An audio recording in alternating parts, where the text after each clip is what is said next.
महाराष्ट्र का सियासी संकट अब उस चौराहे पर आ गया है जहां से रास्ता किधर जाएगा कोई नहीं कह सकता। हमारा दूसरा सवाल अब आपके सामने है और हमारा सवाल है, महाराष्ट्र की महाभारत में क्या चलेगा कानून का दांव।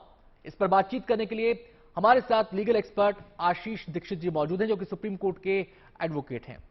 आशीष जी, निगाहें सबकी टिकी हुई हैं, किसकी चाल क्या है, कौन दावे कर रहा है, किसका दावा क्या है। लेकिन एक पहलू यह भी सामने आ रहा है कि अगर सियासी तौर पर चीजें नहीं सुलझी तो कानून के जरिए क्या रास्ता निकलेगा।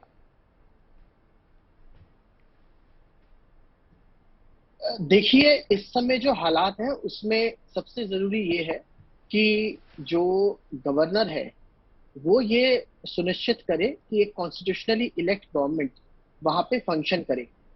अगर शिवसेना की जो सरकार है एनसीपी और कांग्रेस के साथ, अगर उसमें ऐसा जो माहौल है, इस इस सिचुएशन में गवर्नर को उनसे ये कहना चाहिए कि वो अपना जो उनका ट्रस्ट वोट है, यानी कि उनके पास सत्ता है, उनके पास मेजोरिटी है या नहीं, वो फ्लोर ऑफ द हाउस यानी सदन के अंदर तय करें।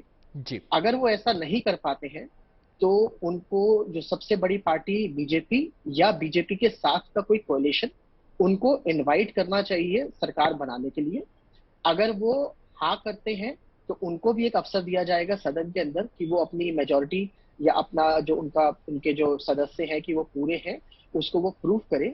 और अगर ऐसी दोनों ही सिचुएशन या दोनों ही ये चीजें नहीं हो पाती हैं, तब गवर्नर राष्ट्रपति के पास एक रिकमेंडेशन भेज जी, सकते हैं जिसमें वो असेंबली को डिसॉल्व करेंगे और आगे चुनाव होने चाहिए। बट जो कानून है वो ये कहता है कि गवर्नर को हर वो मुमकिन कोशिश करनी चाहिए कि जिसके अंदर असेंबली डिसॉल्व ना हो और एक कॉन्स्टिट्यूशनली इलेक्ट गवर्नमेंट यानी एक संवैधानिक तौर पे जो सही सरकार हो उसका गठन हो और वो चलता रहे।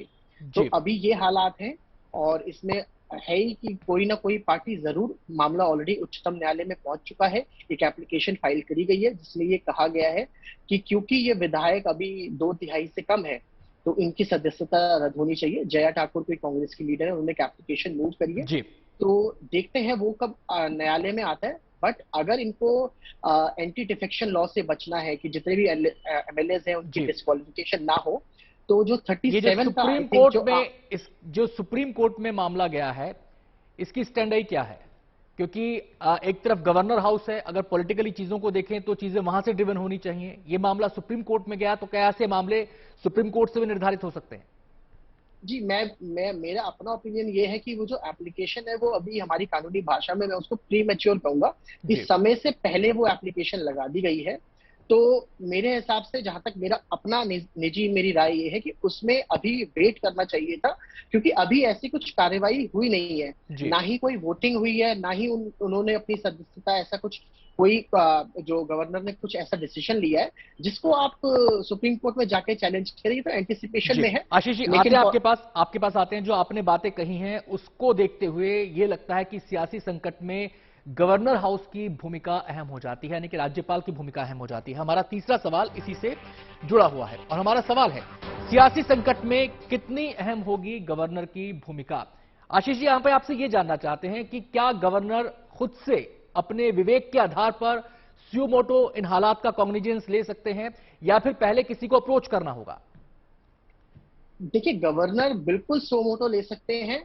वो जो अघाड़ी की जो सरकार है, शिवसेना, एनसीपी और कांग्रेस की, उनको कह सकते हैं कि आप अपना बहुमत सदन के तल पे यानी फ्लोर ऑफ द हाउस पे प्रूव करिए। क्योंकि ये गवर्नर को देखना है कि एक संवैधानिक रूप से सरकार वहां चल रही हो, माइनॉरिटी की सरकार ना चल रही हो। तो गवर्नर उनको 10 दिन 15 दिन का टाइम दे सकते हैं कि वो अपना सदन में बहुमत जी, साबित करें। अगर सदन में बहुमत नहीं होता है तो इसका मतलब ये नहीं है कि असेंबली डिसॉल्व ऑटोमेटिकली हो जाएगी। उसके बाद उन्हें जो सबसे बड़ा कोएलिशन या सबसे बड़ी जो भी पार्टी है उसको न्योता देना पड़ेगा कि वो आके सदन में अपना बहुमत साबित करे। और अगर वो भी नहीं हो पाता, अगर मान लीजिए बीजेपी भी बहुमत साबित नहीं कर पाती, जी। तभी गवर्नर ये कर सकते हैं कि वो डिसोल्यूशन ऑफ असेंबली प्रेसिडेंट को रेकमेंड करें। चलिए तो इस आशीष जी, तरह आपके पास सारी जो लौटेंगे।